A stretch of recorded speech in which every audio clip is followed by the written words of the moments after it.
Hey everybody, I just wanted to take a moment to have a little bit of a conversation with you before we air this video. The video that you're about to watch is going to be difficult for many to watch. Actually, I dare say disturbing.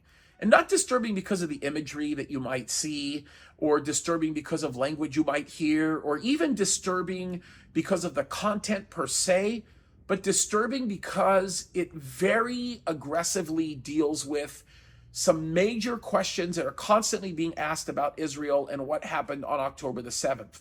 We want you to know that we think it's important for you to know the truth about what took place on that day. And as we sit down and talk about the issues related to the massive intelligence failure that happened on that day, we want you to know that it's being done with a couple of things in mind. It's being done with the understanding that we want you to know the truth because we believe in the phrase never again, especially as it relates to Israel. And we believe that Israel has its right to exist as a nation. We love the Jewish people, and we have a heart for those people to be able to live in their own land in peace. So we think this is an important conversation to have. Now, with that said, the introduction that we're going to roll is an original copy of what we decided to do initially. It's a little bit longer than normal, but I wanted you to sort of understand all of this and kind of build a preface into what you're going to watch because we just wanted you to know our heart. Again, I think that if we ignore history, we're going to be doomed to repeat it, and we can't allow this to happen.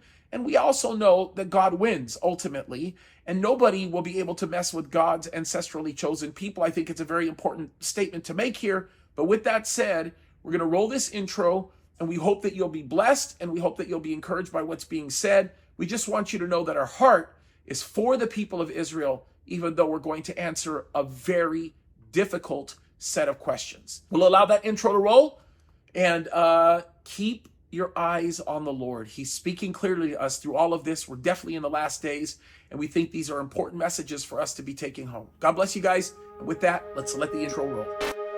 October 7th, 2023 will be a day that the whole world will remember forever.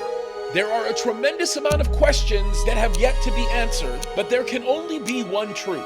The reality of it is, the truth can be painful oftentimes, and what you're about to hear in this video is very painful. We're going to talk about something that very few people are wanting to talk about, and in this conversation, we hope and pray you will learn so much from the events of that day.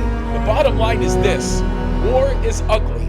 And if we refuse to learn the lessons that a day like October the 7th leaves behind, we will forever be doomed to repeat them. Get ready for a very difficult but necessary conversation. I can promise you this: as shocking as what you hear may be, it's necessary in order for us to move forward. Make no mistake, God is speaking loud and clear. The question is, are we ready to listen? All right, let's get on with this. We have a pretty important discussion today, bro. I know by now everybody knows who you are, but in case they don't, this is my friend David Tall, everybody, and he's a good friend. He loves the Lord. He is a member of the IDF and a very dear brother. And this conversation's an important one. I've been holding back on this one for a while, but I think it's about time to kind of see if we can kind of lay all of this down and kind of make a little bit of how do you say, an understanding of what actually happened. And I will tell you that it bears a lot of significance for us here. There's, my goodness, so much that has to be said about what we're talking about. Okay. Yeah, and I've been literally, it's been a kind of a, how do you say, a contentious, problematic situation, or it's a problematic subject for me. For all the reasons that will probably kind of come out here in a minute. But I think it's time, or we're far enough away, or we're close enough, or whatever you want to call it, that some of this stuff has to come out. And I think I'm in a unique position to be able to lay out at least parts of this in a way that I doubt if you'd be able to find somebody else to talk about actually what happened on the fence on the 7th of October. Yeah, so that's what we're going to talk about. We're going to talk about the 7th of October. We're going to talk about an issue that's very, I think it's super problematic. I have been concerned about this. We've talked about it loosely. We haven't spent a ton of time publicly talking about it. There's been a lot of private discussion about it. I'll make this statement and then I will let you run with it, okay? What happened on October the 7th is puzzling to a lot of people. Not how could Hamas do this? We know what kind of barbarians they are. It has nothing to do with the mindset of a person who goes in there and does what they do. This is something that we've seen in your neck of the woods for a long time. Okay. And I look out the window of my airplane, I'm on LL, and I notice these F-16s. They're fighter jets, right? I'm looking out, I see them, they're F-16s. And I asked somebody, I'm like, what in the world? Like, as we're landing, they seem like they showed up out of nowhere. And somebody told me that for a period of time, they have been having those jets escorting El Al flights when they start coming over the Mediterranean to make an approach into Israel. That's been something that they were doing for a while. And I was just thinking, man, the security that these people have is so tight. Okay. Now, with all of that said, how in the world does something like that happen? I mean, paratroopers, bro. I mean, these people coming down on parachutes. No, they didn't. Well, yeah, paragliders. Okay. Paragliders, you know what I mean. Paragliders are worse than parachutes because they're a lot more obvious, and breaking the fence the way it happened. And how do they? I mean, it takes time to do that. Like, how in the world did Israel seemingly? How are they taken off guard? We know the general mindset behind it, right? But we got to talk about this. Okay. So, how deep do you want to go into this? We should get deep. Okay. People want to know. You know what I mean? Okay. So let me back up and give a little bit of my background so we know why I think I've got a pretty good picture of what happened and how this happens. Like everybody else in Israel, I went into the army at the age of 18, got kicked out of the Air Force because I wasn't a good enough pilot. Ended up in the tank corps, did officers training as a tank jock, became a platoon leader, later on a company commander. And for the last 30 years, I commanded a tank company in reserves, what we call, which means you do 6 years of regular army, you get stationed on a reserve company. I got my guys, I got my tanks in the base. We probably meet once or twice a year for training, and a lot of the times they were using us for actually military work. So the company would get called up, we do a little bit of basic training, and for a month we did military stuff that the Army wanted us to do. Sometimes it would be patrolling the border up on the Golan Heights. I've done that. Sometimes it would be security inside cities and towns in the West Bank. And sometimes it would be securing the fence on the Gaza Strip. And I've sat on the Gaza Strip probably about 5 or 6 times over the last couple of years, actually commanding a company whose job was to make sure that something that happened on the 7th of October didn't happen. And I think to a certain extent, that's why I do have a little bit of an understanding about what happened, what should have happened, and what didn't happen. And maybe that's more important than anything. Okay, so let's just jump into this, because there's a lot, what should happen, what didn't happen, what could have happened. I mean, there's a lot of questions people have. Well, let's start off at the beginning. The role, Gaza Strip. You get the geography of the Gaza Strip. You've got the border between us and the Gaza Strip. On the other side, you got the Mediterranean Sea. On one side, you've got the Egyptians. But the Hamas has been very clear since day one. I mean, since 1967, when Israel conquered the Gaza Strip, that was going to be a place for the resistance to use as a base of attack. It's not new. The PLO did that in Lebanon in the 1970s, late 70s, early 80s. I was in Lebanon clearing out the PLO from Lebanon. And the Gaza Strip became a more militant version of the West Bank. In 2006, when they had the election, the Hamas came to power, Israel pulled out from the Gaza Strip, and basically the Gaza Strip was left under Palestinian control. In the beginning, it was the Palestinian Authority who was in control. Later on, it was the Hamas who was in control, and it did become a base to attack Israel. When I was younger, we used to go into Gaza on a regular basis to have falafel. They had amazing falafel. I mean, Gaza was open to Israelis, and Gaza or Israel was open to Gazans coming over from that side. So we've been doing that for a while. But the more radicalized the jihadi aspects and the more embedded into Gaza they became, the more it became a base for attacks, and Israel had to deal with the attacks. There were Israeli communities inside the Gaza Strip. And at some point, Israel in 2005 said, enough, we can't do this anymore. In 2015 said, enough, we can't do this anymore. And we pulled out unilaterally from the Gaza Strip. We pulled out all the Israelis living in there.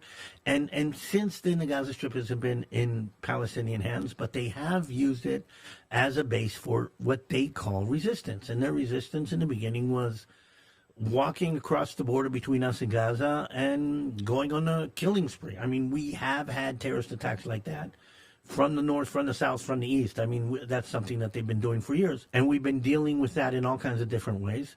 So we put up a fence. And then we put forces on the border. And again, quick reminder, ladies and gentlemen, there is a border between Egypt and the Gaza Strip also. So the Egyptians have their own relationship with what's going on in Gaza. So you put up a fence so they can't get over. And when they cut the fence, you put up sensors on the fence to make sure that if somebody tries to cut or touch or climb over the fence, there will be an indication. What happens is when something like that happens, you scramble a patrol, and an armed patrol will come. Then they try to dig underneath the fence. So we put a very sophisticated sensor system that goes something like, I think I heard about 100 meters, that's a couple hundred feet, underground with sensors that we know if they're digging underneath the fence. Then they started firing rockets over the fence. And again, the enemy uses all of these tactics in order to kill Israeli civilians. Let's make this clear. They say that, they do that. Our job as a military was to thwart, to make sure that that doesn't happen. Okay. So we put up the Iron Dome that intercepts incoming rockets. And basically that was the basis of the situation. But I'll go into a little bit of how the military kind of deals with this. Those of you who have a military background will understand that when the intelligence comes, and the military intelligence especially, they're going to kind of figure out what's going on the other side. Who is the opponent? Who is the enemy? And the enemy knows how to do this. Right. It's got this kind of forces. It's got that kind of forces. And I still remember being on many, many different enemy briefings like this, where the intelligence officer from the battalion, I'm a reservist, but I'm coming into the area that is governed by regular military, and I get the intelligence officer come in and give us a briefing about what the enemy does, what they have, what kind of weapons they have, what kind of tactics do they use. And at the end of this situation, you're going to have what we call the way the enemy will attack. Okay, it's called a dapa in Hebrew. It means possible enemy tactics. And you have different possible tactics. Okay, can I stop you for a second? Yep. So you go over different possible tactics, okay? Mm-hmm. This has to be one of the tactics, breaking through the fence. And so here's the thing, okay? There's three basic types of tactics that the enemy's going to use, and when you start evaluating and planning it, okay, I would call there's the relatively radical, the relatively logical tactic that they're going to use. Then there is the dangerous tactic that they would use. Okay, so there's what they can do, okay, what they want to do, and what we think will happen. Okay, so you get this, and you have to defend yourself against the most dangerous of the tactics. Right. You have to defend yourself against the least possible tactic, and you have to defend yourself against the. Okay, so again, you're deciding what of the different options, what are the different tactics. The tactic that we thought the enemy was going to use, and I was in those briefings year after year, was a squad of 4-8 people cutting through the fence rushing in and going on a killing spree, or getting over the how do you say, the obstacle. We call it the obstacle, either going through the fence, under the fence, or over the fence in some way. I mean, I remember movies of them climbing over on ladders, rushing into Israel, going into a kibbutz and going on a killing spree. But doesn't that make it worse then, David? Because if you know that was what was going to happen, you've been trained for that as a possibility, and also the one that's the most logical possibility. So that's the logical. It's a squad of 5, 8, 10 people coming over. Okay, so they put a barrier, an obstacle there that would make it very hard. For instance, they put unmanned machine guns that were actually remotely controlled on the fence. So every 200. So if you do pick up on something like that on the fence, you can react immediately. Yeah. Okay? And the idea of these unmanned machine guns, again, one of the things that we did also is surveillance. Israel was a great believer in surveillance. Now, surveillance means you see what's happening, okay? But as opposed to, let's say, forces on the ground that can react to what's happening, surveillance needs to bring forces into the ground. And I've worked with the surveillance many times where they actually coordinate. So the girl on the surveillance screen, the ones that we saw gotten killed, would say, okay, we've got 2 coming in from this way. They're moving like this. They would give me the information. They would give me the ranges. I would have to deal with them. So I am the fire force that actually can deal with them. And by the way, the border was actually covered by 3 tiers of fire, okay, and 3 tiers of surveillance. So you have people on the ground with binoculars looking across the fence. You have towers with cameras looking over the fence, and you have statically tied balloons, blimps kind of things, that are looking down into Gaza from the other side. So you've got all this for surveillance on the fence. And then the question is, okay, let's say there is an attack. We're going to see it on the fence. Hopefully we'll see it before. We'll see it on the fence. By the way, everything I'm talking about is a tactical level. We haven't even gone into intelligence. I mean, us knowing from them what's going on. All of this is, okay, they're on the fence. What do we do? And when I was on the border with Gaza, the main firepower that was on the fence were tanks. Okay, so think about this. You put a tank on a position that he can see large parts of the fence, and what he can't see, he can move in order to apprehend. And the thing is that a tank has a firepower of a platoon of infantry. So you're inside a tank. Nothing that the enemy is holding that we didn't think was a major threat to the tanks, and I've got 3 30 caliber machine guns. I got a 50 caliber machine gun, and I got a 105 millimeter, in my case, a 105 millimeter main gun that has a range of, I don't know, 6 kilometers, 5 kilometers, something like that. So I've got a massive amount of firepower. So the other thing is that the enemy, even if he comes in a great team, will not be able to stand up to the firepower of that. Yeah. Okay, so you've got infantry on different spots on the fence. You've got tanks on different spots. And then you've got infantry, tanks, and in my case, 3rd tier, which are attack helicopters that can react in case something happens. So that is how I grew up on the Gaza Strip. Okay, so... Which is why... Yeah, go ahead. When this happened, I couldn't understand. Yeah, because based on your description, I don't think anybody can understand. Okay. With all this security, how in the world could that have happened then? Okay, because and let's move out of, okay, let's put it this way. The illustration I like to use with Americans is football, okay? Because what you've just now heard is what it looks like from the helmet camera of somebody on the line of scrimmage, okay? Let's go up into the camera that's actually tied in the cable above the field, and let's see what it looks like from there. All right, and from there, the idea is still the same. Okay, the quarterback on any team is supposed to see what the defense is doing and actually react according to the defense. So if you think that the defense has, somebody like the refrigerator on the other side, you act accordingly. If you think that they have a very weak defense, you act accordingly. If you think they have a stronger defense, you're going to act differently. Okay, and our quarterbacks thought that the other side was very weak. And what they did, again, as opposed to when I was growing up on the Gaza Strip, They pulled out the forces and they left the cameras, the surveillance, and the remote controlled firepower to be the main barrier in case of an attack, thinking that that would be able to deal with or solve the problem of 5 to 8 attackers.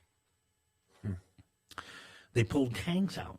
The amount of tanks that were on the Gaza Strip were much less than what I remember. When did they pull the tanks out? Probably years before, because again, the more Hamas turned into a long-range firing missiles into downtown Israel, which we thought was a threat, okay, the more you don't need to deal with it on the fence.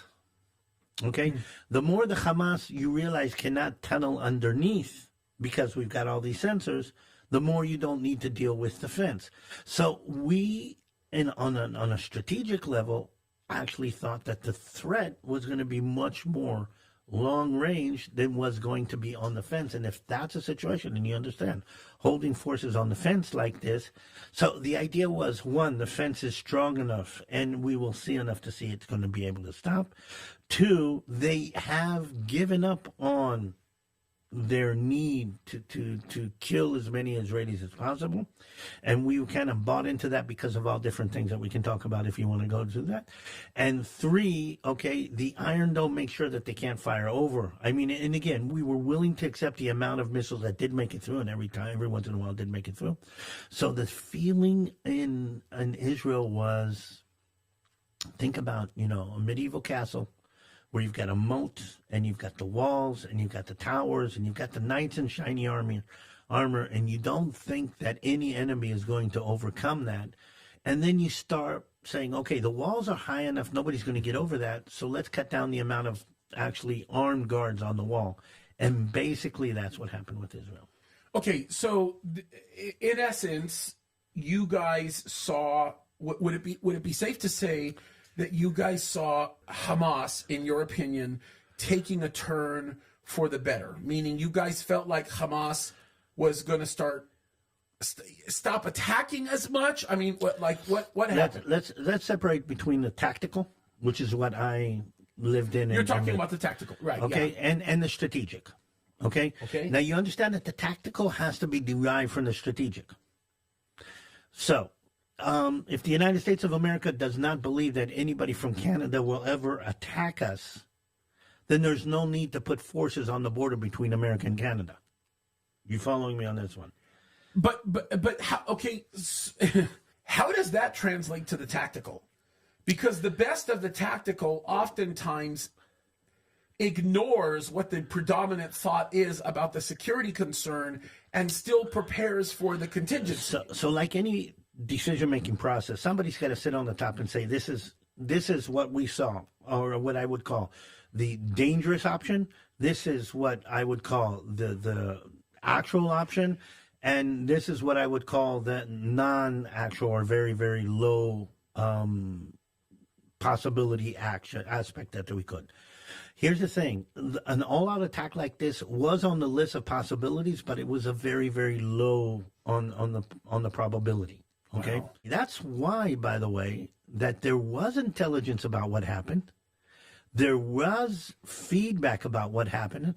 And people said, yes, we know that they are planning this, but it is very, very low on the probability, so we don't need to prepare for that. Okay, so if the chances are 1 in 1,000 that this is going to happen, you don't hold the tank company in reserve with everything that means for that kind of possibility. Okay, then let's play the devil's advocate here. Okay, let's say that the tactical considerations get made based on the intelligence that you receive, right? But we already now, it's come out in the public, we have it confirmed. Israeli intelligence knew that this was around the corner, that this was a real potential. So before we go into the intelligence, let's back down into the tactical, okay? And the guys on the line, on the fence, are actually being fed by an intelligence overview, call it that way, that the intelligence agencies, both the military intelligence and the intelligence, have put together and say, this is what we need you to defend against. And that was the idea. By the way, I'll add on another level. I mean, a lot of people don't know. The amount of tanks was cut down drastically from when I was there. Oh, yeah. Okay, I'll add on something else. The amount of attack helicopters was cut down drastically. Now, do you understand that an attack helicopter is basically a flying tank? Yeah, as a matter of fact, you weren't the one that told me this. May have been Gaddy that actually mentioned this to me. But that was a significant asset that was gone, and very, very important, by the way, because they also defend the position of the tanks that are on the border, and we had very few of them. So here's me. As a company commander on the Gaza Strip, I did have the numbers and the call signs for attack helicopters, in case of an attack, that I could actually communicate with them and kind of, how do you say, zoom them in to a situation that I had on the ground. Okay, same thing. I had the call signs and the connections to artillery, which means if I needed, I could call down artillery. Okay, but here's the thing: Israel decided that since the situation was such, and since the chances of it happening, and because the fence would be able to see, and because we believed our intelligence was deep enough and knowledgeable enough that we would get a heads up in case it happened, Israel has actually closed down attack or Cobra and Apache flights, units, and I think we can say this because it was even mentioned on TV. There were only 2 Apache helicopters that were on immediate duty to react to something that happened on the fence, and they were based in Ramat David. Ramat David is the Israeli air base in the Jezreel Valley, which means even those 2 who could have taken, I mean, when I say were immediate, I mean the pilot is either on the plane, dressed and ready, or next to the plane, so they could take off in 2 minutes, okay, and be on the way, but it still took them an hour to get there. And that's only 2 of them. And the rest of them took much, much more. So what I'm trying to say is Israel actually, and we haven't kind of mentioned something else, and the main difference I'm going to say between my period and what we saw on the 7th of October is drones. Yeah.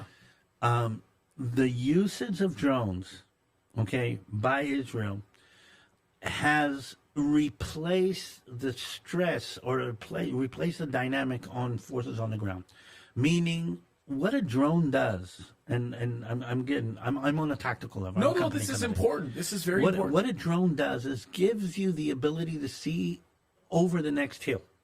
One of my main problems as a company commander, okay, let's say I've got all of my 11 tanks, I got my infantry, I've got a battle to engage, but I don't know what the enemy is doing on the other side of the hill. So I make a lot of decisions based on me not knowing what they're going to do. And again, even on a decision-making basis, I say, wait a minute, what might they do? What will they do? What will they probably do? And I kind of say, okay, so I'm going to leave a platoon of tanks on this hill to be a fire base before I go down into the valley to cross the next kind of threat. Or in this case, okay, I'm going to say, I don't know what's going on behind that house in Gaza. There might be an RPG or there might be an anti-tank missile there. Okay, so I have to act like there is something possible that's there. I don't know. But here's the thing. If I have a drone in the air and the drone is telling me you can be okay, I mean, you can get out of your tank and go have dinner, I will let you know if anybody kind of lines up an anti-tank missile, then I feel much more secure. Yeah, right, of course. You get the idea. So one of the main things that happened is heavily use of drones, and drones in this case are not only surveillance, not only information feeding systems, but are also armed, which means why do I need all of the tanks with humans in there if I can put a drone over there with a couple of missiles in there, and if he sees somebody running towards a fence to blow up my fence, boom, he can take out. So, but David, all of the things you're talking about are the type of things you have basically articulated, the type of things that people would expect to hear about Israeli security. Okay. You're talking about the tactical understanding. You're talking about deployment of assets. You're talking about things like these drones that minimize the amount of danger. You have surveillance drones, you have attack drones. They both work hand in hand. Some of them actually Or both. have dual capacity, Yep. right? So here's my thing. And I think that... And add on one more thing, okay? You have people that have PhDs and people who are years in the intelligence are saying they've let off. They've settled down. They're not a problem. They've been, how do you say, they've been rehabilitated. They want their people to live. They want this. So that adds on to a feeling of we're under no threat. Yeah, but the bigger problem is this. I get all of that, right?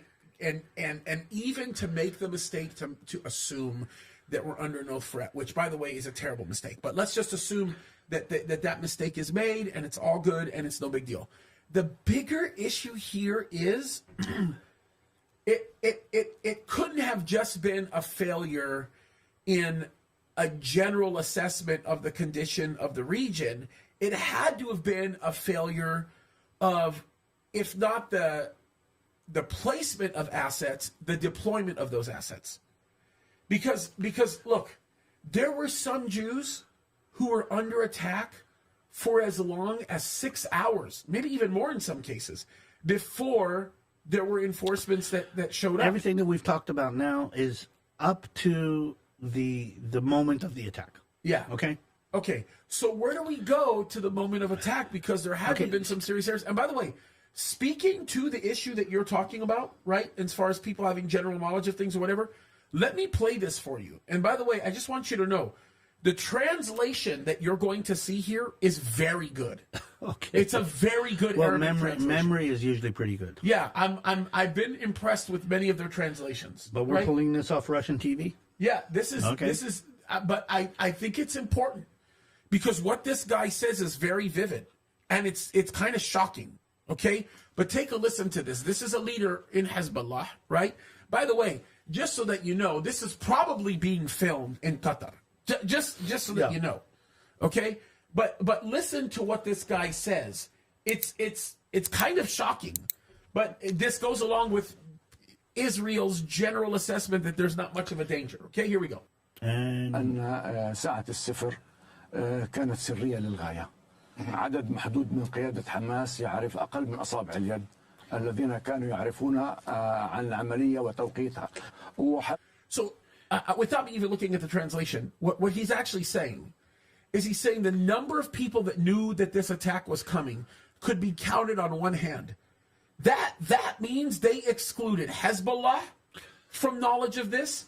There were very few people, but even with the limited amount of people that knew it on one hand, somehow Israeli intelligence became aware of it. Well, here's the thing. The fact that the actual day and time that was happening was known to only a few people. Yeah, that's right. Okay, that's what he's talking about. He's not talking about the fact that they wanted to pull off something like that because they were training for this, they were planning for this, they were putting this together for a long time. And the Iranians did play a role. By the way, have you explained why he has a little thing on the top of his head? Which one? This guy. Oh, no, go ahead. Oh, it's a sign of a pious Muslim because he bows down and rubs that part of his head on the rug on a regular basis. They actually walk around with that as a badge of piousness. We're used to seeing it, by the way. It's a callousness on the head because of the posture that they take in the mosques.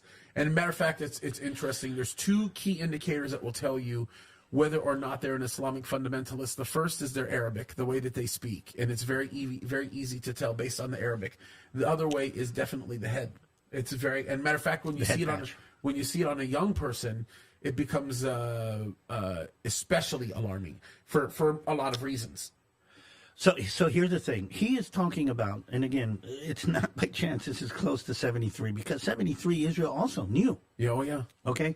Knew that they wanted to, knew that they were planning, but they didn't know exactly when. Yeah.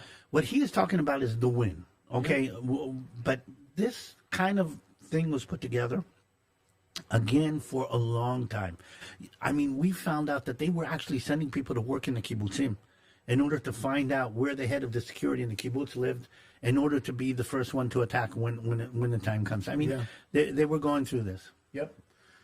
Okay, here it goes. حماس سلوكها في السنتين الماضيات انه عقلاني وما بتدخل في حروب وما وقفت مع الجهاد الاسلامي في معركته السابقه. لكن هاي كانت ضمن استراتيجيه طبعا طبعا انه حماس Yeah, so again, because this might not come out completely in the translation, but in Arabic, what he's basically saying is he's saying we on purpose refrained from participating in some manifestations of Islamic jihad. In 2014, Yeah.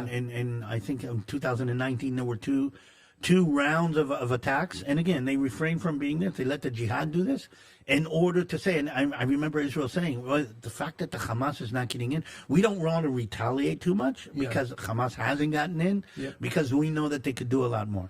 Yeah, and before the big skirmish on the Temple Mount took place, this was the dominant thought, and I do remember that. But let's continue on because this gets very interesting. Here we go. مشغولة بالحكومة في غزة وبدها دير بالها على 2.5 مليون فلسطيني وملتهية وخلص تركت المقاومة، لكن حماس من تحت الطاولة كانت تحضر لهذه العملية الكبيرة، وصواريخ المقاومة اليوم بتغطي كل فلسطين.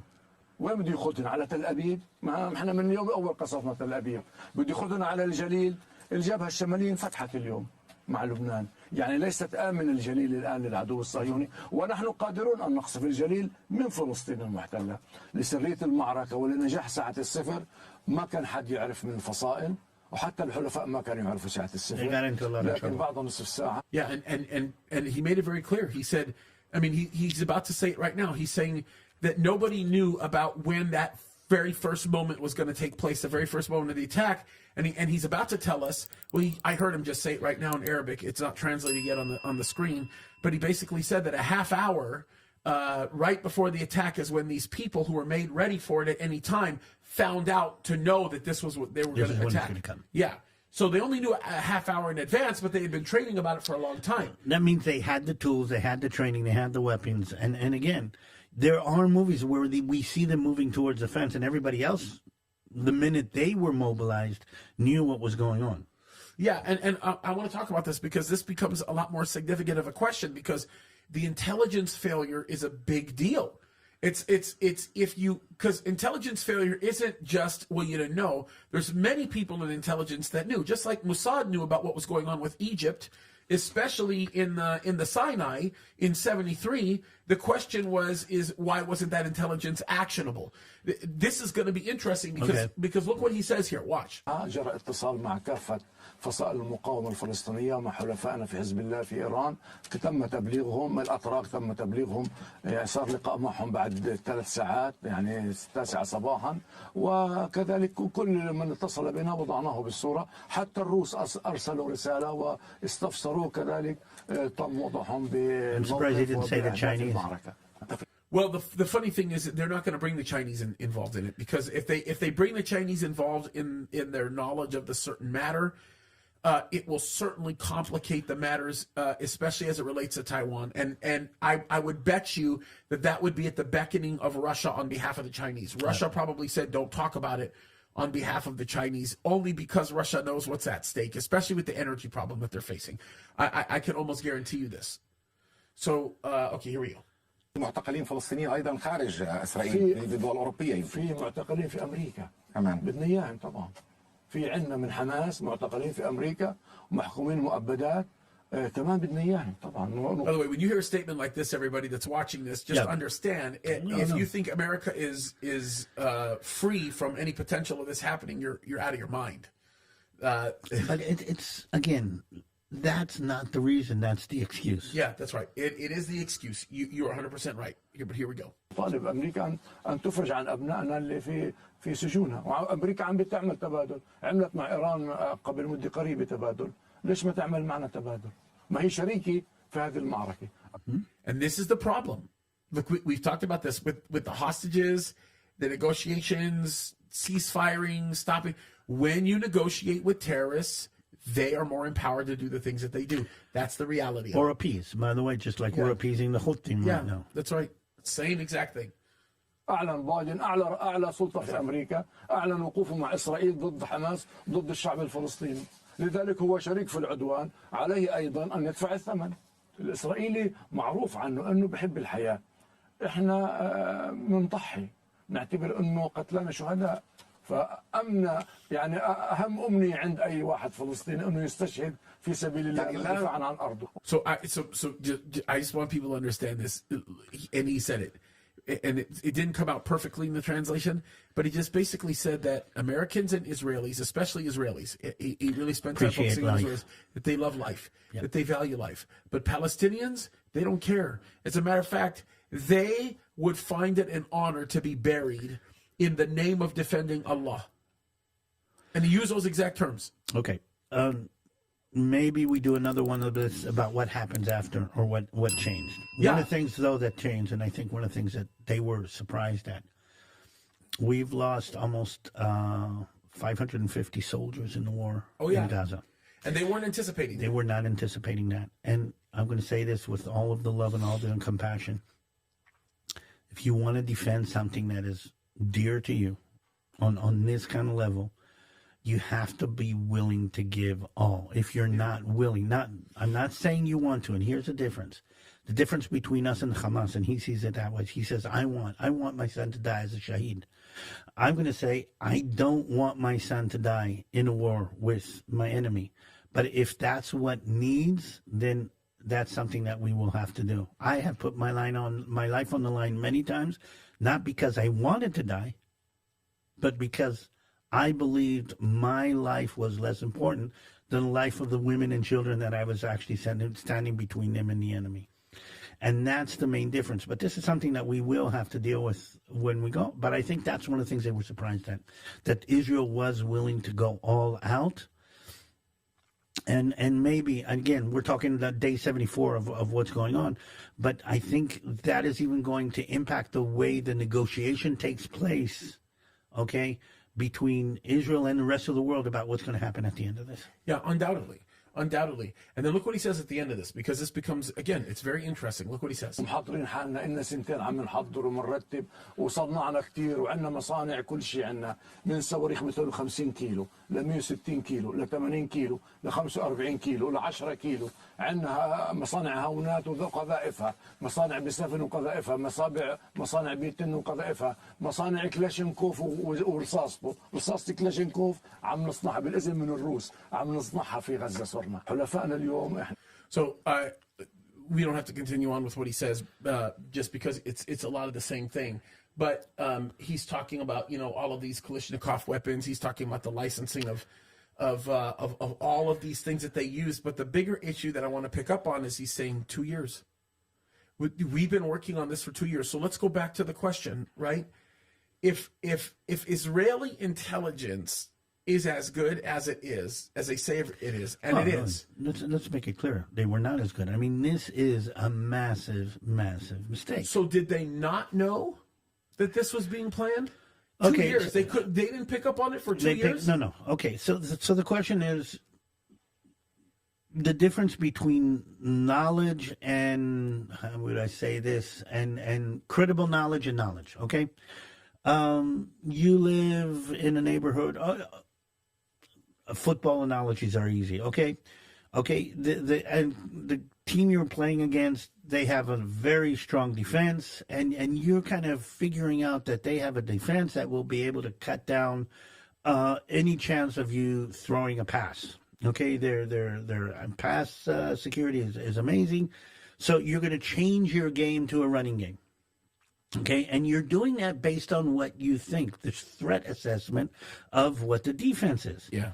Okay, so what I'm trying to say is, did you know that they were going to do that? Yes, and we changed our game accordingly to what we thought they would be able to do. Okay, but two things. Actually, they tricked us, and here's the thing. What he said just now is really, really important to what's going to be, because he says, we make the Kalashnikovs, we make the missiles, we make the mortars, we make everything. And if you're asking me, he gave us a list of things we have to make sure that they don't know how to do after this war is over. That's right. Okay?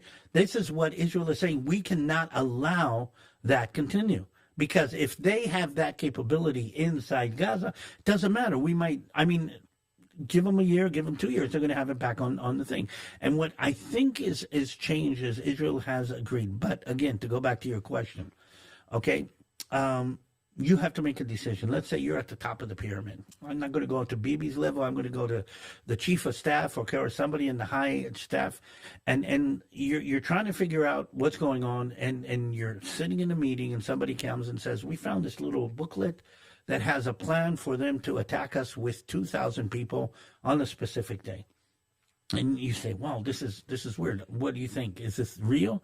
And somebody says, "Well, we think it's not really, this is what they want to do. We think this is their wet dream, but we don't think they can pull it off." And you turn around, you go to the head of the Mossad, and you say, "Do you know anything about this?" And the head of Mossad says, "Yes, well, we know that there are people who want to do this. We know that they're even planning it a little bit, but we don't think that in any way, shape, or form they're going to be able to pull this off."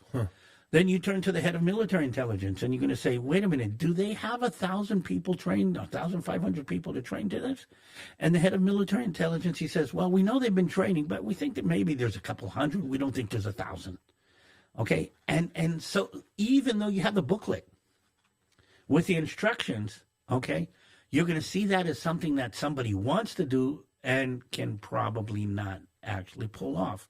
And that changes the decision. So the next question is, okay, do we hold 2 companies of tanks or 4 companies of tanks along the border? And he says, well, according to what we just now hear, they want to do a lot of things, but they can't really do it. So I think we can cut down to 2 companies of tanks. And right there is the decision. So do you understand what I mean? And all of this, we're talking until the D-Day, until the attack on Pearl Harbor.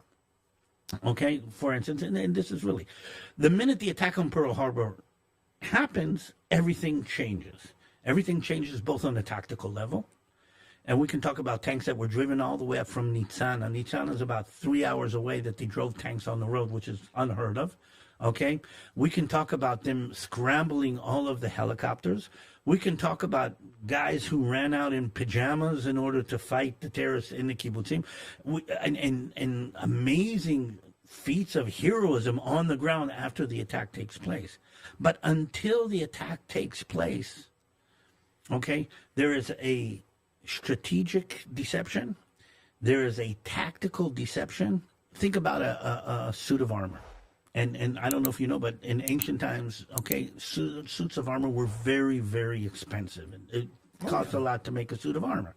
So you feel like you've got a suit of armor that's good enough, and the enemy comes and like the classic Indiana. I don't know if you remember the Indiana Jones thing where the guy comes with a sword and goes like this, like this, like this, and Indy pulls out a revolver and shoots him and he dies.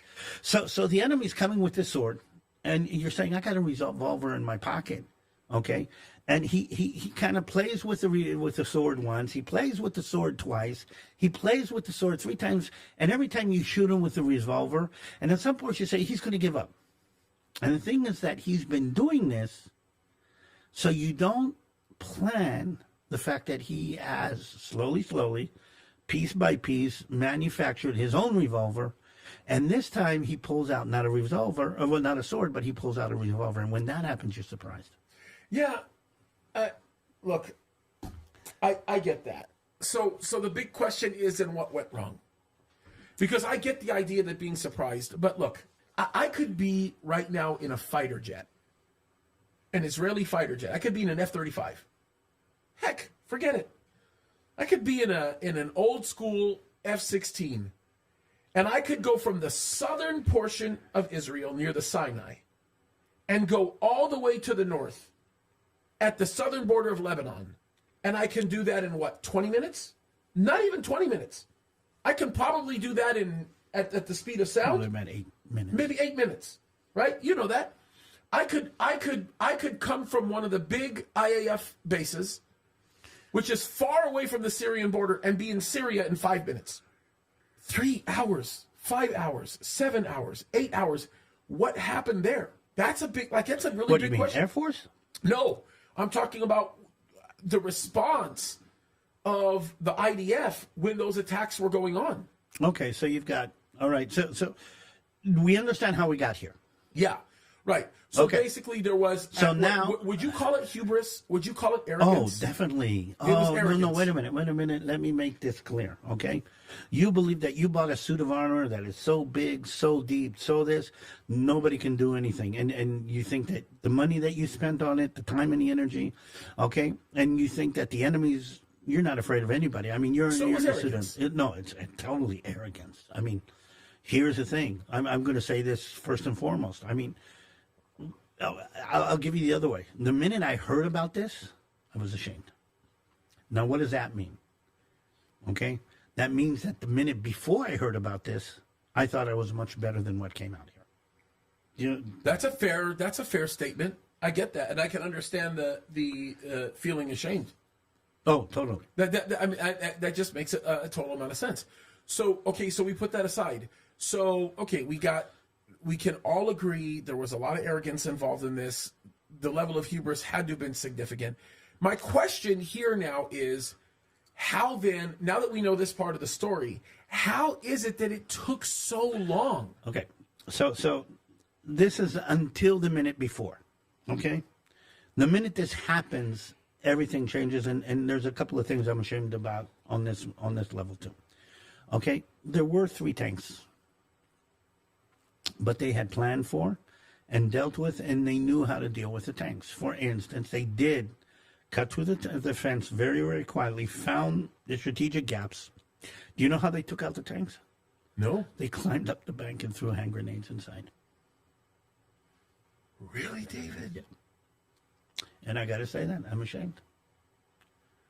I mean, what level of carelessness has to exist if that's the case? Oh, no. Same level of carelessness that, I mean, again, one of the things that a lot of people don't understand about a military is that you can make wrong decisions, you can be careless, you can do stupid stuff in the military just like you do in any other place in your life. The only problem is in the military, when you make a mistake, the price is in blood and in lives and not in something else. I mean, you can make a serious mistake about how you, I don't know, clean up your house. And then as a result, okay, your floor is going to be dirty for a week. Okay, the same kind of mistake you can make with preparing your tank for battle, okay? I mean, you throw one of those grenades in that tank where you have that crew that's sitting inside, you're done. No, I mean, again, any armor, okay, any obstacle or any armored system where you say, I put something between me and the enemy, okay, is only good if the enemy is outside of the system. The minute he manages to come inside, the tank armor could be as strong as you want. But if somebody drops a grenade inside a tank, the whole thing is not worth anything if you got that. So if they've managed to get inside or overcome the armor, okay, they are inside the armor, then again, just like a castle. I mean, when the enemy, the whole Trojan horse kind of idea. What was the whole Trojan horse? To bring some of the enemy inside the gates. The minute he's inside the gates themselves are not a defense against what's going on outside. And I know at least one case that some of them literally fell asleep. I mean, Now, falling asleep on guard duty is something that every military has dealt with through the years, okay? I mean, I'm not going to say I did it, but I'm going to tell you there were a couple of times I was kind of really, really close. okay, but the long response. Okay, so again, we're up to the minute of the attack. Yep. So the minute of the attack, they've done 2 things, okay? They've taken out all the surveillance. By the way, very interesting. Long-range snipers to take out the surveillance cameras. 1, okay? Use snipers. Use drones to take out the remote-controlled machine guns, okay?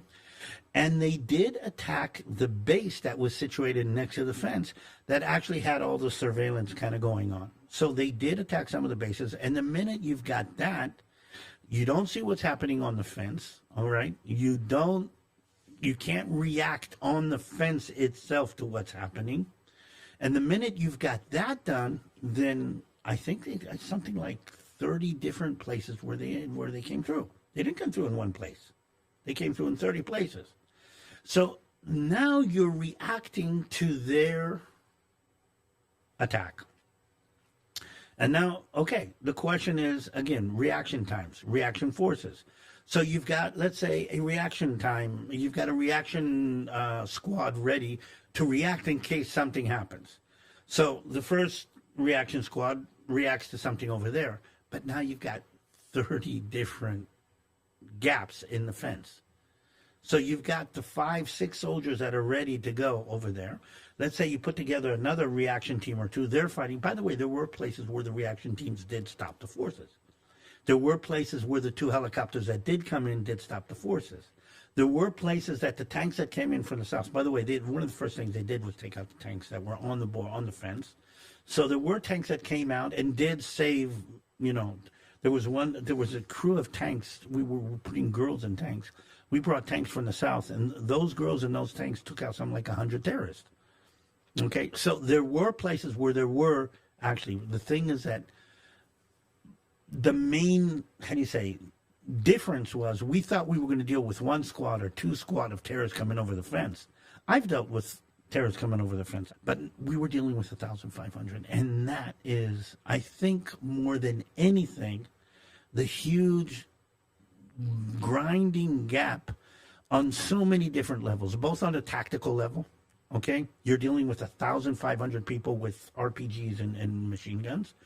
On intelligence level, I mean, we thought that we had terrorist organizations that could put together 2 or 3 teams like this. We didn't believe that they could put together 2,500, and I'm going to say even more.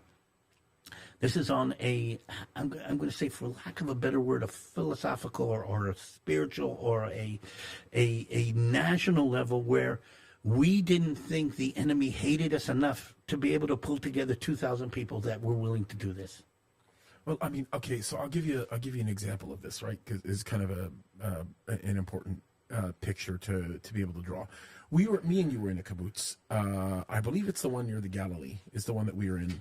I don't know if you remember the situation, but there was I don't know if they were tourists or if they were Israelis. I don't remember the situation, but they got in a pretty good fight. It was a pretty ugly conflict between the two of them. They weren't part of our group. It was a different situation, and Israeli police were there within minutes. Mm-hmm. It was not even they were there very quickly, and they were specifically not part of the kibbutz. They came from outside. I remember this. This is and by the way, in the Galilee, as you know, you would expect response times from law enforcement in Israel to be relatively slow just because of the way the region is spaced. Probably more so in the Dead Sea, but the Galilee still.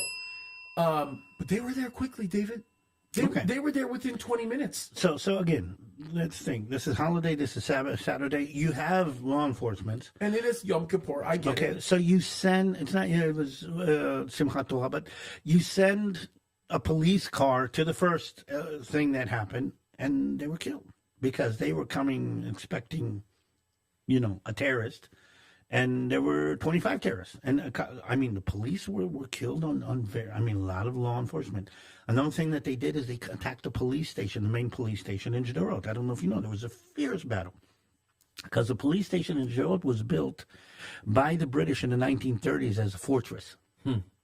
So when they did manage to take over, because, it's a Saturday morning, okay, you probably got 3 people on duty, the lady at the front desk, the first one that walked in said, "What do you want?" And she was shot, okay, and they took over the police station in Sderot, and there was a massive fight in the police station where they brought in Israeli special units in order to take back this fortress, and it took them a whole day and a half to do it. In the end, they didn't even manage to clear them out. They brought in bulldozers, and they bulldozed the whole thing with a couple of terrorists still buried inside.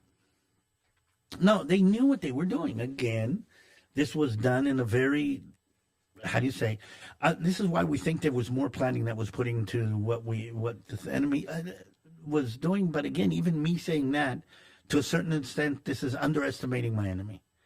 And again and again and again, this is what more important than anything was the underestimation of what they could do, what they would do, and what they thought they should do. And that, I think, if you want, in a big nutshell, is what happened more than anything. But I want to stress something else. After sitting here for, I don't know, we've been in here almost an hour and explaining, this does not excuse what they did. And I'm hearing, and one of the reasons I've decided to kind of share my knowledge of what's going on, I'm hearing more and more elements of people saying there was a conspiracy of Israel should have known better. Israel allowed this. I actually heard somebody say Netanyahu allowed this to happen for political reasons. And I'm saying this. No. I mean, I can talk about the mistakes and I can talk about what we did. But again, let's not forget, these were animals that came across the border and did things that are unacceptable in any human society. So let's not allow the mistakes that we made to be justification for the atrocities that were perpetrated. And that's something that I think people have to understand. And this is really, really important to me. Even if I made a mistake, and the illustration I always use, and left the front door open, that doesn't mean you have the right to come into my house and rape my wife. I'm going to have to live with that for the rest of my life. Okay, so I have a question for you. Yep. Okay, if you were to put together a play-by-play of what exactly happened, now understanding the bigger picture, right? What happened? Then I got another question. I'm going to follow up with this. Give me a quick summary of what exactly happened. Okay? Give me, in other words, if you were to give me a Reader's Digest, I'm a guy that just, I'm a reporter and I want to write something in 2 lines, 2 sentences or 3 sentences. Let me do something maybe a little bit different and okay. Since I was stationed on this border, I'll give you my play-by-play, what I kind of figure out. Yes. Okay, so let's say I've got a tank company at Nahal Oz, which is the base, and Nahal Oz is the base that is to the north, on the northern part. The northern part of the strip. So just next to the kibbutz, there's a military base, and I was stationed there. So I've got barracks, I've got a tank kind of garage kind of thing. The whole company has come there. The company's about probably about 11 tanks. I would probably have 3 tanks on the line at any given moment, and I'm rotating tanks like this. It's a sleepy Saturday morning. I've been told that the Hamas has settled down. This is me as a company commander. The Hamas has settled down. I can see the balloons with the surveillance cameras on this side. I was in the base where I saw all the girls sitting in front of the screen, so I kind of figure like they're going to know what's going to happen. They're going to let me know what's going to happen. And this is the second before it hits. And then explosions all over the place, okay? I'm jumping up, and I realize that I'm the first thing I run over is to my command center, and I get on the radio and call the guys that are on the fence, okay? And I say, what's going on? And they don't answer, basically, for all kinds of reasons. I'm going to scramble the rest of my tanks, which is I got 6 more tanks that I can scramble. I'm scrambling the rest of my tanks, but they know that I'm going to do that, and they've attacked all of the tanks coming out of there. And basically, they've also attacked the base itself. So instead of getting in my tank and moving to the fence, I'm dealing with hand-to-hand combat in the barracks as we're speaking. I mean, this is what happened, okay? And some of the tank jocks were killed, by the way, in their barracks before they even got into the tanks. And all of this is happening while I'm doing this, okay? That means I'm defending myself and not defending other people. And basically, because of the element of surprise, while all of this is happening, there's 20 people in this kibbutz, and there's another 20 terrorists in this kibbutz, another 30 terrorists in that kibbutz, and all of a sudden the comms go down because they've taken out the base that has all the communications, and they did that. And for 2 or 3 hours, I don't really know what's going on. I'm fighting for my life, hand to hand, in the barracks, maybe trying to get another tank crew up. They did get 1 or 2 tank crews up, and they were attacked, literally attacked, as they were driving towards the fence. They knew that was going to happen. And again, everybody was surprised about the number of people actually going on. And that is the beginning of the situation. Now we can talk about reactions. We can talk about other forces coming in. We can talk about why there were not more forces coming in. We can talk about that. But basically, that was the beginning. And again, hostage situations All of the kibbutzim had hostage situation. I don't know if you know, but a hostage situation is a completely different dynamic. If you've done any police work, no, I mean, it's...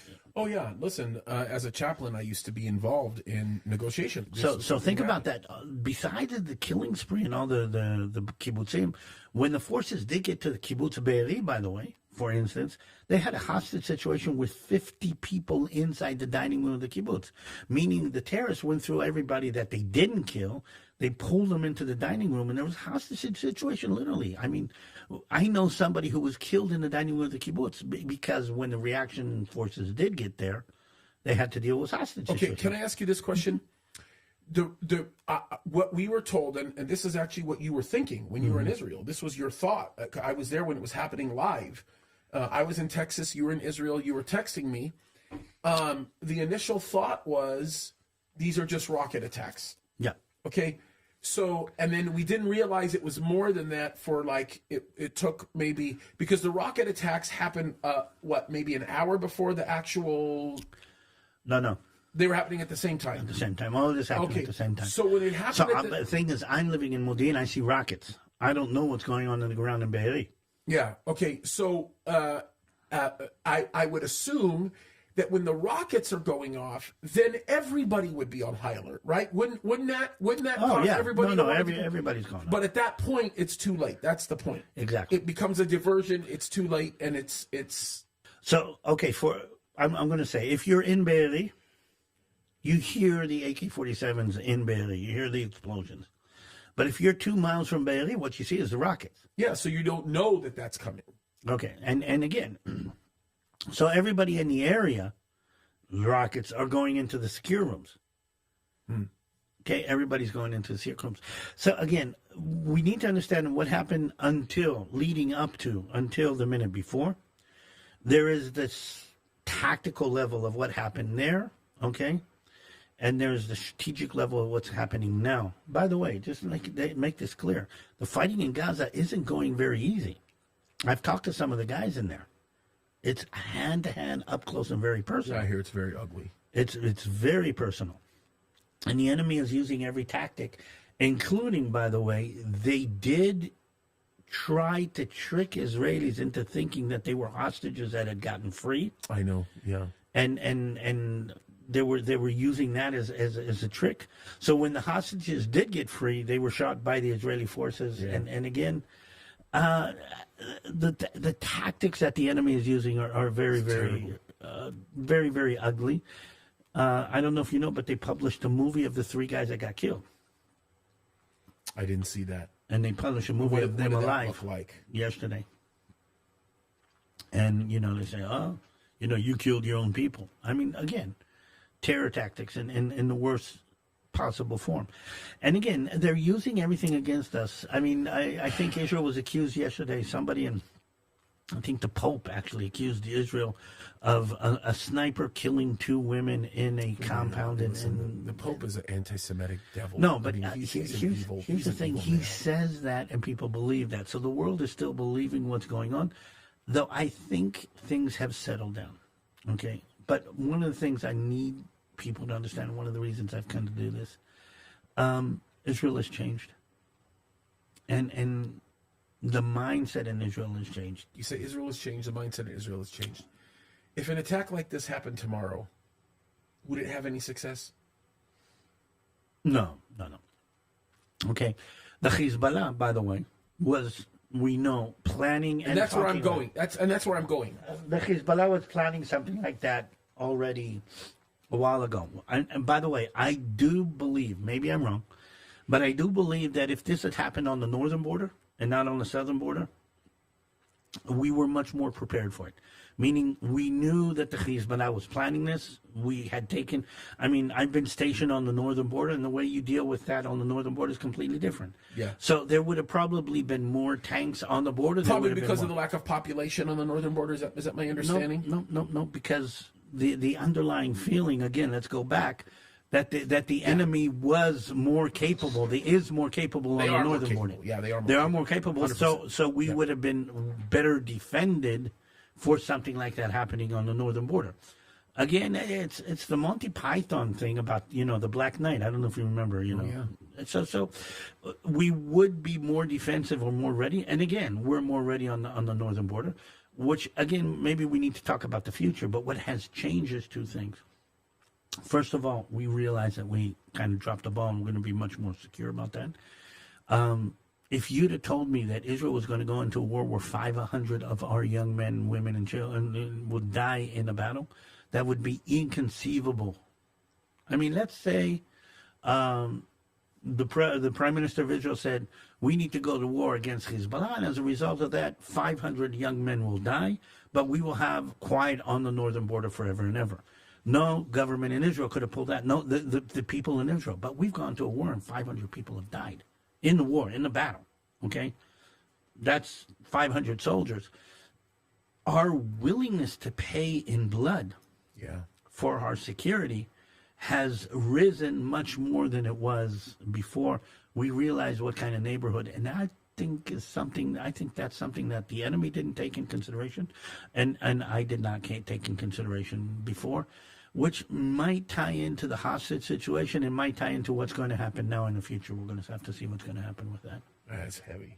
Okay, one last thing, because I think we've got a pretty good picture of exactly what happened, and it really is a tragedy. I mean, it's a national tragedy, and it is. The political implications of it alone are going to be savage. What happens with Israel and how they have to navigate through this is just going to be ugly. By the way, just to tie it to one last. Yeah. I can't help but make the equation or the parallel to Pearl Harbor. More than 9/11. Okay, Pearl Harbor started off a process that brought war to the whole Pacific theater and ended up with you doing things that, nobody would have thought possible. That's right. Before the war. Okay? Now, the question is this. If they hadn't done the Pearl Harbor, would you have dropped an atom bomb on Hiroshima and Nagasaki? I mean, again, you get this correlation. What happened with Pearl Harbor is, somebody said that, we've roused the American bear. Okay? Something happened not only to change on the ground from a political and military point of view, something happened in the minds of the people to be willing to send your soldiers, okay, to places like Guadalcanal and Iwo Jima, which are names that you have never heard before, and that nobody had heard before that, and willingness to put time, effort, and blood into making sure this doesn't happen. That's right. And when the question was, okay, how many of your soldiers are going to die in order to bring Imperial Japan to its knees, Pearl Harbor was one of the reasons that you even contemplated and agreed to put together this mind-numbing weapon that would change the war together. Yeah. If Pearl Harbor had not happened, if this sneak attack had not happened, I doubt if the American public would have allowed that kind of reaction. Yeah.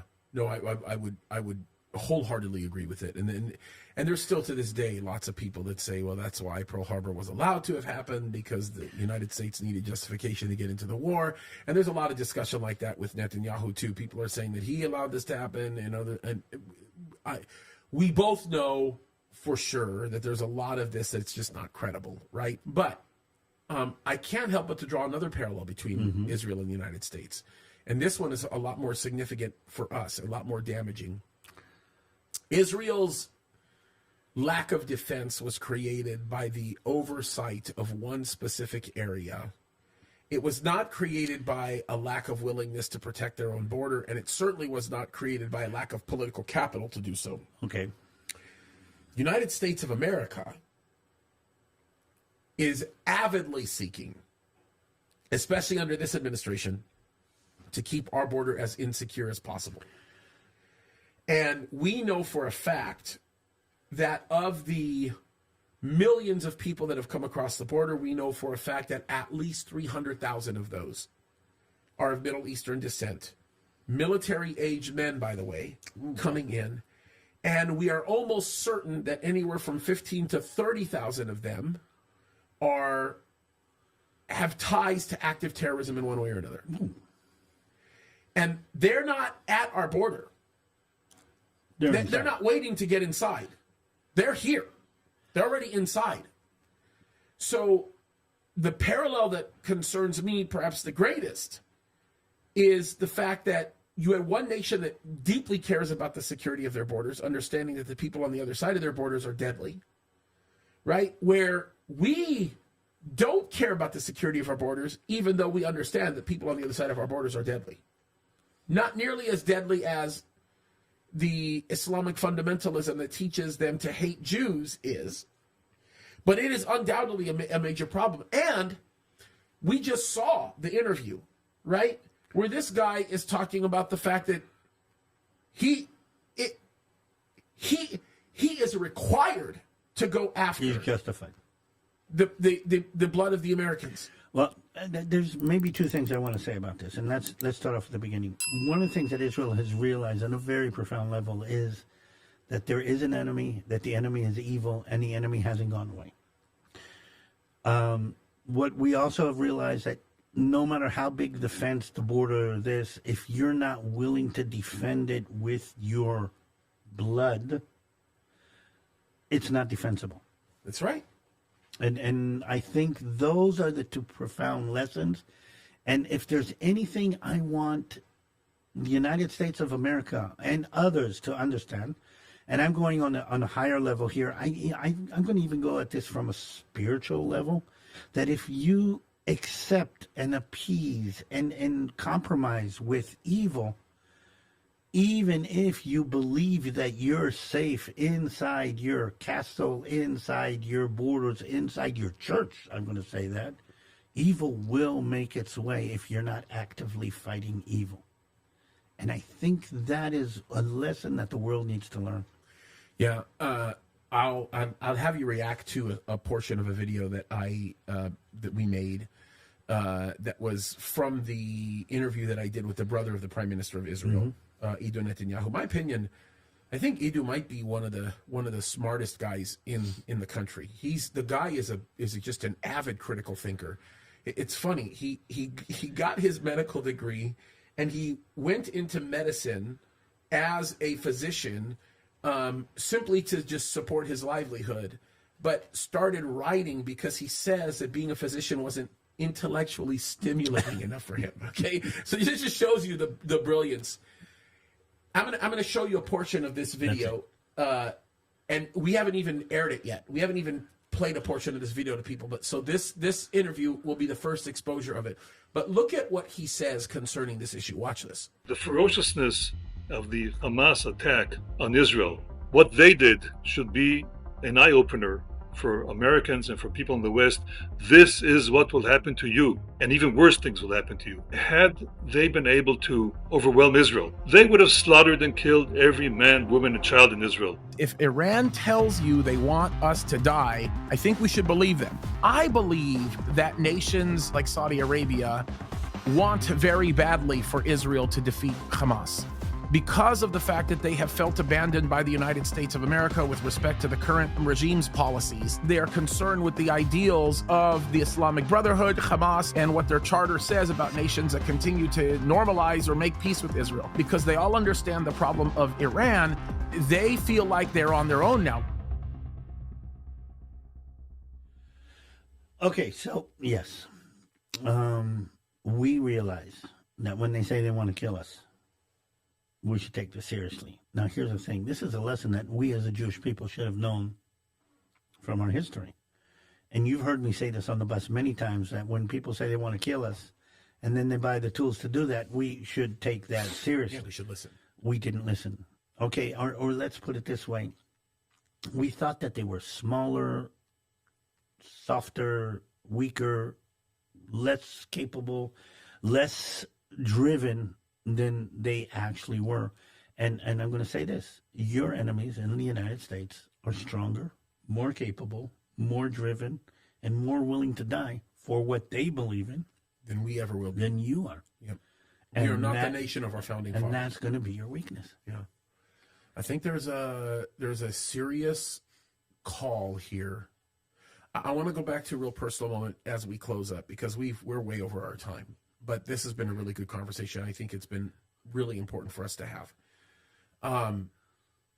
You had a moment where the Lord just in the culmination of everything that was going on in your life, where the Lord just got a hold of you. It happened to be on the Seal Beach Pier of all places. You know what I mean?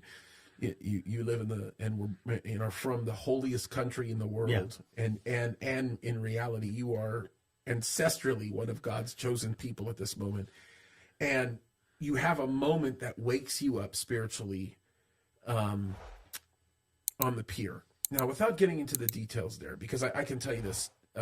The story is amazing, by the way. It's in one of our videos. We went over this together. I think perhaps the thing that struck me the most about this situation, without me getting into details about your personal life and all that, was I've been with you through the insanity that you have seen, right? Whether it be in family, whether it be in the craziness of your country, whether it be the confusion that creates, the conflict that you have as a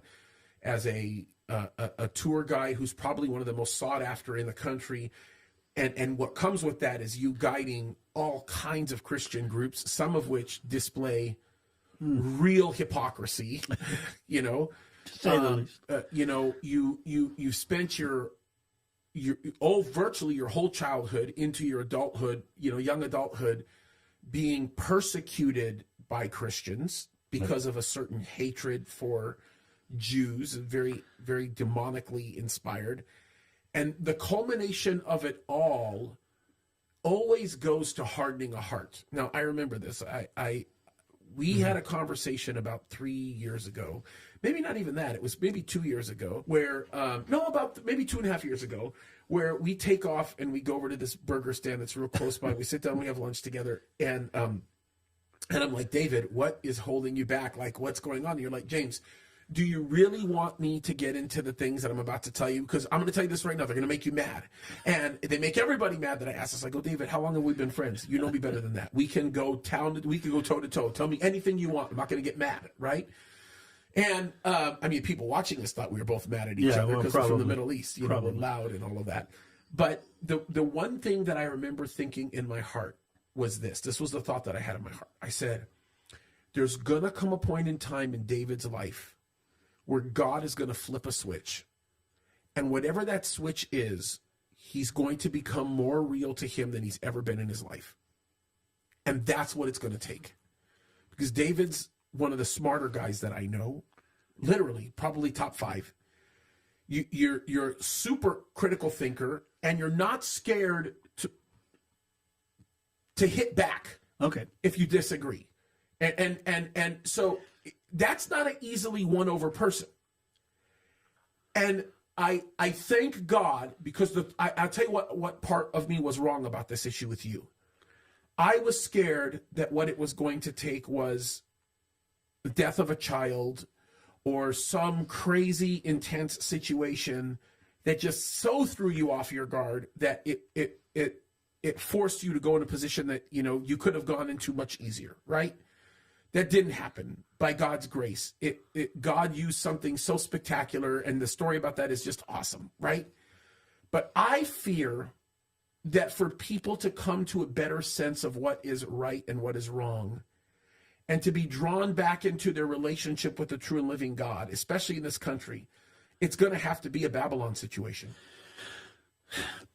Here's one of the reasons I'm here today, and you know, kind of connecting to this, and again, one of the reasons I believe God's kind of sent me over to this part of the ocean, and one of the reasons that, you know, it's coming together is that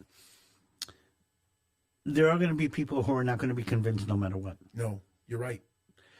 But I believe that me and you are part of those who are standing on in the gaps, basically saying, you know, look what's happening kind of illustrating what's going on.